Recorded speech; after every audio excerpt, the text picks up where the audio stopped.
बिस्मिल्लाहिर्रहमानिर्रहीम। Half truth यानी आधा सच के साथ मैं हूं शाहिद रैन। नाजरीन, आज जिस खबर पर हम बात करेंगे वो ग्वादर में जारी हक दो तहरीक का एहतजाज, हुकूमत क्या उसके खिलाफ क्रैकडाउन और उसके बाद मकरान और ख़ासकर ग्वादर में होने वाले एहतजाज पर, और इसी एहतजाज के हवाले से बात करेंगे कि बलूचिस्तान पुलिस क्यों नाकाम हुई, उसकी क्या वजूहात हैं, और इलाके से मुंतखब जो रुकन असम्बली हैं हमल कलमती, जिन्हें हम अलमारूफ डिप्टी चीफ मिनिस्टर भी कहते हैं, उनका रोल क्या है, वो कहाँ गायब हैं। हुसैन वाडेला गिरफ्तार हुए, मौलाना हिदायतुर्रहमान फरार हुए और एक बार फिर एहतजाजी तहरीक को लीड कर रहे हैं, और इस वक्त जमात इस्लामी का क्या रोल है, इस पर भी ज़रूर बात करेंगे।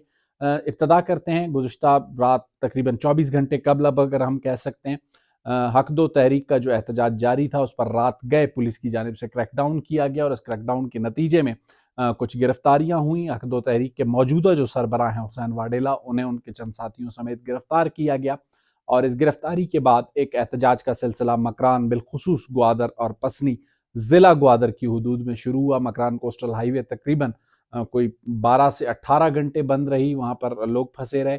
ये सारी एहतजाज की सूरत हाल थी। हक दो तहरीक का जो एहतजाज है उस पर हुकूमत ने क्रैकडाउन क्यों किया, ये आपसे बात करके आपको बताएंगे। और इसके अलावा हुकूमत के क्रैकडाउन को अपनी जगह रखें, लेकिन हैरानकुन बात यह है कि 40 लोगों को काबू करने में बलूचिस्तान पुलिस क्यों नाकाम रही। 500 की नफरी ऐसा क्या कर रही थी, क्यों वो इतनी डीमोरलाइज थी कि वो 40 लोगों को काबू नहीं कर सकी, उस पर भी बात करेंगे।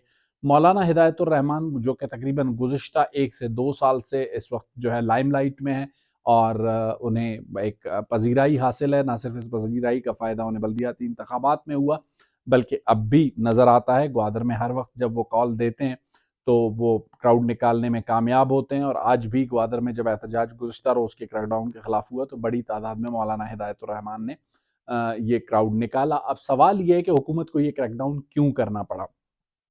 सबसे बड़ी बात यह है कि इस वक्त जो हिदायतुर्रहमान के मुतालबात हैं, अगर उनको देखा जाए तो बज़ाहिर जो माहीगीरों के हवाले से उनके मुतालबात हैं वो बिल्कुल जायज़ हैं। ग्वादर के जो शहरियों के बुनियादी हुकूक वो मांग रहे हैं, जिसमें पानी है, सेहत है, तालीम है, वो जो हुकूक भी जायज़ हैं। लेकिन कुछ इसमें ऐसा भी है कि क्या जो चीज़ें हम कह सकते हैं कि नाजायज़ हैं मुतालबात। जी हाँ, हक दो तहरीक का जो एहतजाज शुरू हुआ ग्वादर से, मैं भी उन लोगों में शामिल हूँ जिन्होंने उनके इब्तदाई एहतजाज की पजीराई की, उनके बल्दियाती इलेक्शन में कामयाबी को एक नेक शगुन करार दिया। लेकिन इस वक्त मौलाना का जो बिहेवियर है वो एक, जिसे कहते हैं ना, कंस्पिरेसी थ्योरीज से भरा हुआ है। वो क्यों इन कंस्पिरेसी थ्योरीज पर चल रहे हैं उस पर बात करेंगे। मौलाना हिदायतुर्रहमान ने ये जो भी अपनी डेट सेट की थी एहतजाज की, उसकी एक बुनियादी वजह ये थी कि मौलाना हिदायतुर्रहमान को कुछ अहम मौक़ों पर कुछ अहम चीज़ें हासिल करने का की ख्वाहिश थी। और ख़ासकर एक हवाले से बताता चलूँ कि उनके जहन में ये बात आई थी, या उनके इल्म में ये बात आई थी, कि जो इस वक्त अदलिया के सरबराह हैं, चीफ जस्टिस ऑफ पाकिस्तान हैं जस्टिस उमर अता बंदियाल, मौलाना साहब को ये इतला मिली थी कि वो जब सर्दियों की छुट्टियां होंगी सुप्रीम कोर्ट में तो 3-4 रोज़ के लिए उनका इरादा है ग्वादर आने का। तो मौलाना साहब चाहते थे कि उस वक्त को कैश किया जाए और उनकी आमद के मौके पर एक ऐसा माहौल बनाया जाए जहां पर सुप्रीम कोर्ट ग्वादर के मामलात में इंटरवीन करे और हक दो तहरीक को सुने। और कुछ ऐसा एक माहौल वो बनाना चाहते थे जिसमें अभी तक तो वो कामयाब नहीं हुए थे। इसके अलावा सबसे बड़ा मसला ये था कि जब तक वो पुरअमन एहतजाज कर रहे थे, रियासत ने भी हमेशा उनसे बात करने की कोशिश की। सूबाई हुकूमत की 10 नालायकियां अपनी जगह पे हो सकती हैं, लेकिन हमने ये देखा कि पिछले एहतजाज में भी सूबाई हुकूमत ने हत्तुल वसाई ये कोशिश की कि बातचीत से मामलात को हल किया जाए। और इस बार भी 2 रुकनी वज़रा की कमेटी गई, जिनमें मकरान से ही मुंतखब MPA और सूबाई वजीर PHE हैं लाला रशीद दश्ती, और वजीर दाखिला ज़िया लांगो। इन दोनों से मौलाना ने मिलने से इनकार किया। आज ज़िया लांगो ने यह इंकशाफ किया है कि मौलाना ने इसलिए मुलाकात से इनकार किया, उन्होंने कहा जी मैं 50 रोज़ से एहतजाज कर रहा हूँ, मुझसे कोई मिलने नहीं आया, तो अब मैं अपना बदला ले रहा हूँ। तो मेरा ख्याल है सियासत में मौलाना हिदायतुर्रहमान एक सियासी कारकुन हैं, जमात इस्लामी में उनकी तरबियत हुई है, लेकिन पता नहीं क्यों रवैयों में वो कुछ इमरान खान की तरह ज़िद्दी होते जा रहे हैं। वजह उसकी समझ में नहीं आ रही क्या है, क्योंकि सियासत में कभी भी बातचीत के दरवाजे बंद नहीं किए जाते। लेकिन इस वक्त जो सूरत हाल है, ग्वादर में हुकूमत क्यों मजबूर हुई ये क्रैकडाउन करने पर, सबसे बड़ी वजह यह है कि चंद रोज़ का सोशल मीडिया पर मौलाना हिदायतुर्रहमान की जानिब से कुछ तस्वीरें या उनके चाहने वालों की जानिब से कुछ तस्वीरें आई जिनमें हथियार दिखाए गए। तो ये स्टेट के लिए बड़ा प्रॉब्लमेटिक था, रियासत के लिए बड़ा प्रॉब्लमेटिक था, क्योंकि जब तक वो पुरअमन सियासी जद्दोजहद कर रहे थे, रियासत की जानिब से भी उनसे बातचीत की जा रही थी, कभी नाराज़गी के साथ, कभी शिद्दत के साथ, कभी प्यार मोहब्बत से, लेकिन मामलात को बातचीत के साथ ही चलाया जा रहा था। लेकिन इस तरह की तस्वीरों के आने के बाद रियासत ने ये समझा कि अगर रियासत की पुरअमन रहने की ख्वाहिश को कमज़ोरी समझा जा रहा है, तो ये कमज़ोरी नहीं है। ने अपनी कमज़ोरी नहीं दिखानी होती। रियासत उस वक्त तक जो है खामोश रहती है जब तक कि उसे रहना चाहिए। जब रियासत किसी एक्शन का फैसला करती है तो फिर रियासत एक्शन करती है, और यही रियासत ने साबित किया। देखें, सबसे बड़ी बात यह है कि बलूचिस्तान में ग्वादर, कहने को तो ए एरिया है, लेकिन ए एरिया में पुलिस का रोल ना होने के बराबर है, और अभी भी वहाँ पर डिस्ट्रिक्ट एडमिनिस्ट्रेशन में डिप्टी कमिश्नर और लेवीज का कंट्रोल ज़्यादा हमें नज़र आता है।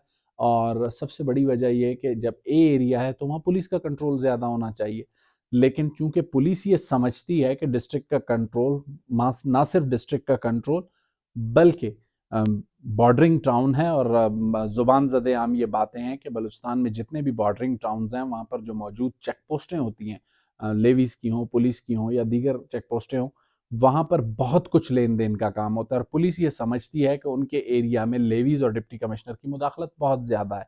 तो पुलिस के अंदर एक ये नैरेटिव मौजूद है कि जब एक इलाके में कंट्रोल हमारा नहीं है, चेक पोस्टों पे हम नहीं हैं, ये सारा कुछ डिप्टी कमिश्नर और लेवीज के मातहत है, तो फिर सूरत हाल को संभालें भी वही। तो मेरा ख्याल है वो जो हाफ हार्टेडली अटेम्प्ट था पुलिस का, वो नाकाम हुआ। उसकी एक बुनियादी वजह ये है। अब बुनियादी वजह तो हमने बता दी, लेकिन मसला ये है कि डिप्टी कमिश्नर का कंट्रोल क्यों ख़त्म नहीं होता। इसकी वजह यह है कि इलाके से जो मुंतखब MP हो, चाहे ग्वादर में ये मामला हो या किसी और ज़िले में, वो पुलिस के मुकाबले में लेवीज और डिप्टी कमिश्नर को क्यों एग्जिस्टेंस देना चाहते हैं।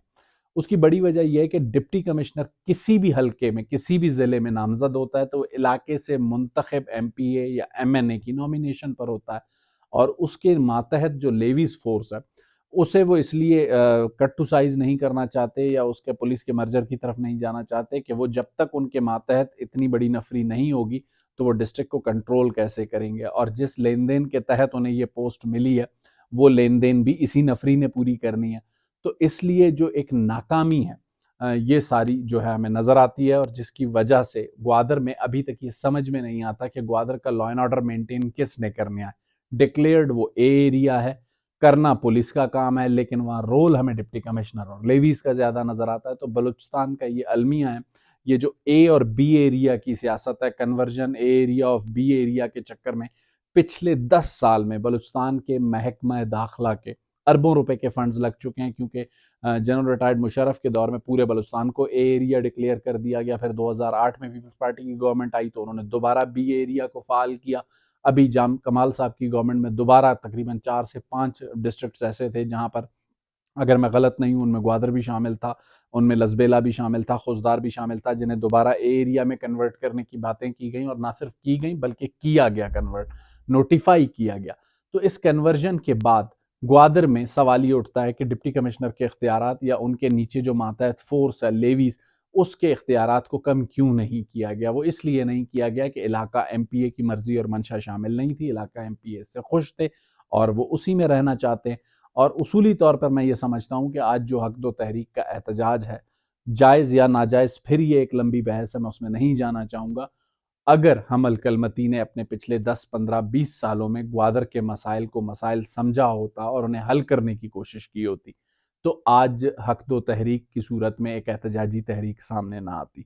और अगर माहीगीरों के हवाला से मौलाना हिदायतुर्रहमान या ग्वादर ज़िले के जो आवाम हैं, ख़ासकर पसनी के लोग हों और माड़ा के लोग हों, उनका जो इलीगल फ़िशिंग ट्रॉलर्स की आमद के हवाले से जो शिकवा है वो गलत नहीं है, क्योंकि बलूचिस्तान का फ़िशरीज़ का महकमा हर दौर के वज़ीर आला और वज़ीर फ़िशरीज़ के लिए सोने के अंडा देने वाली मुर्गी होती है, और ये जब सोने के अंडा देने वाली मुर्गी सोने का अंडा जब सिर्फ क्वेटा और कराची में देती है तो फिर उस पर ग्वादर के लोगों का एहतजाज करना बनता है।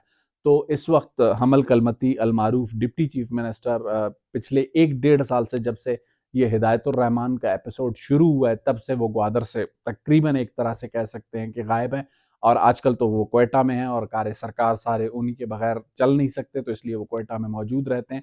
ग्वादर उन्होंने मौलाना हिदायतुर्रहमान के हवाले किया हुआ, हम कह सकते हैं कि ठेके पे दिया हुआ, तो ग्वादर को मौलाना हिदायतुर्रहमान चला रहे हैं।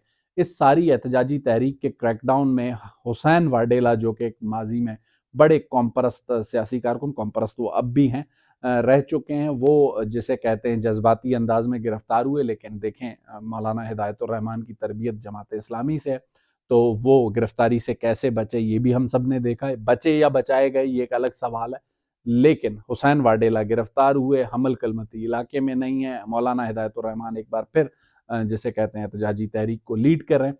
आने वाले दिनों में हुकूमत इस एहतजाजी तहरीक को अब मजीद किस तरीके से हैंडल करेगी इसको देखना होगा। लेकिन एक सवाल वाज़ेह है कि हुकूमत ने हिदायतुर्रहमान या उनके धरने के खिलाफ क्रैकडाउन उस वक्त किया जब तकरीबन जिसे कहते हैं ग्वादर पोर्ट पर आने जाने वाले रास्ते और पर्ल कॉन्टिनेंटल होटल पर आने जाने वाले जो रास्ते थे वो इस हद तक बंद कर दिए गए थे मौलाना और उनके दोस्तों की जानिब से, जब आने वाले जो इन्वेस्टर्स हैं, जो मेहमान हैं, जो सरमायाकार हैं, जो सयाह हैं, उनकी जो जिसे कहते हैं मूवमेंट को बिल्कुल काफ़ी दिनों से रोक रखा था। पोर्ट के अंदर मुलाजमीन मौजूद थे, चाइनीज़ डेलीगेशंस मौजूद थे, तो उस पर जब असर पड़ने लगा तो मौलाना के खिलाफ क्रैकडाउन हुआ। और चंद रोज़ कबल जो मैंने आपको बताया कि हथियारों के साथ जब मौलाना की तस्वीरें आई तो मेरा ख्याल है रियासत हरकत में आई, और ना सिर्फ हरकत में आई बल्कि उसने हरकत करके मौलाना को यह समझाने की कोशिश की कि अब जब तक पुरअमन और बेज़रर किस्म का एहतजाज करेंगे जिससे किसी और के बुनियादी हुकूक मुतासर ना हो, तो आपके एहतजाज को जिसे कहते हैं सुना भी जाएगा, देखा भी जाएगा और आपसे बात भी की जाएगी। लेकिन अगर